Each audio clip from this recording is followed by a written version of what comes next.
पेशवा बाजीराव, मराठा साम्राज्य का अजेय नायक। भारत के इतिहास में कई योद्धा हुए, लेकिन कुछ नाम ऐसे हैं जो अजेयता और साहस का प्रतीक बन जाते हैं। बाजीराव बल्लाल भट्ट ऐसे ही एक योद्धा थे।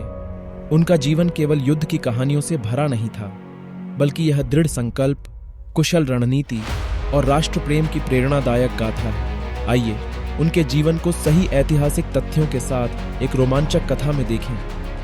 बाजीराव का जन्म 1700 में हुआ था। उनके पिता बालाजी विश्वनाथ मराठा साम्राज्य के पहले पेशवा, एक अद्वितीय प्रशासक और कूटनीतिज्ञ थे। बाजीराव ने अपने पिता से अनुशासन और नेतृत्व के गुण सीखे।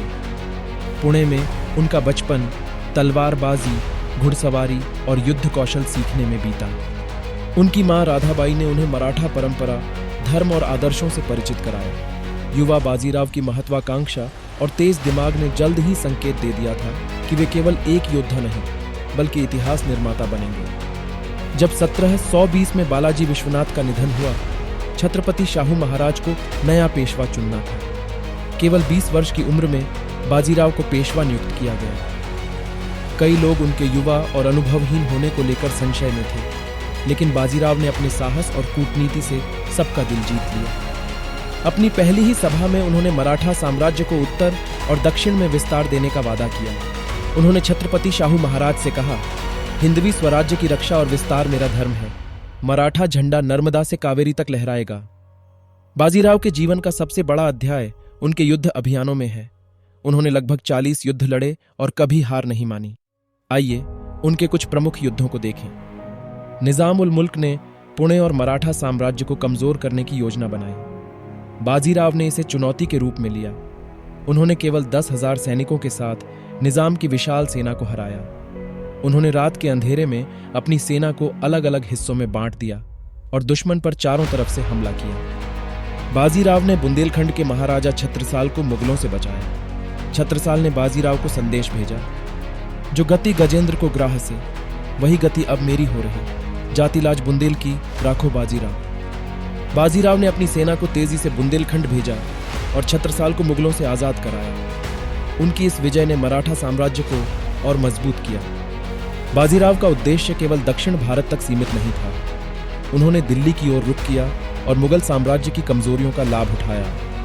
उनके नेतृत्व में मराठा सेना ने मुगलों के लिए बड़ा खतरा पैदा कर दिया। बाजीराव की युद्ध नीति उन्हें अन्य सेनापतियों से अलग बनाती थी। वे अपनी तेज गति और अप्रत्याशित हमलों के लिए प्रसिद्ध थे। उनकी गुरिल्ला युद्ध शैली और दुश्मन की ताकत को उसकी कमजोरी में बदलने की क्षमता बेमिसाल थी। बाजीराव की कहानी उनकी युद्ध विजय तक सीमित नहीं थी। उनके जीवन में मस्तानी का प्रवेश उनके मानवीय पहलू को दर्शाता है। मस्तानी महाराजा छत्रसाल की बेटी थी, जिनसे बाजीराव का प्रेम हुआ। मस्तानी और बाजीराव का रिश्ता सामाजिक बंधनों और परंपराओं से परे था। यह प्रेम इस बात का प्रमाण है कि बाजीराव केवल एक योद्धा नहीं, बल्कि एक संवेदनशील इंसान भी थे। 40 वर्ष की आयु में बाजीराव का स्वास्थ्य बिगड़ गया। 1740 में रावेर खेड़ी में उनका निधन हुआ।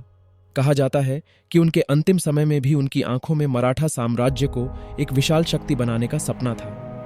बाजीराव के बाद उनके पुत्र बालाजी बाजीराव, जिन्हें नाना साहेब के नाम से जाना जाता है, ने पेशवा का पद संभाला। बाजीराव का जीवन हमें यह सिखाता है कि सच्चा नेतृत्व केवल ताकत से नहीं, बल्कि दृढ़ निश्चय, कूटनीति और दूसरों के प्रति संवेदनशीलता से आता है। वे मराठा साम्राज्य के महानायक थे, जिनकी कहानियां आज भी प्रेरणा देती हैं।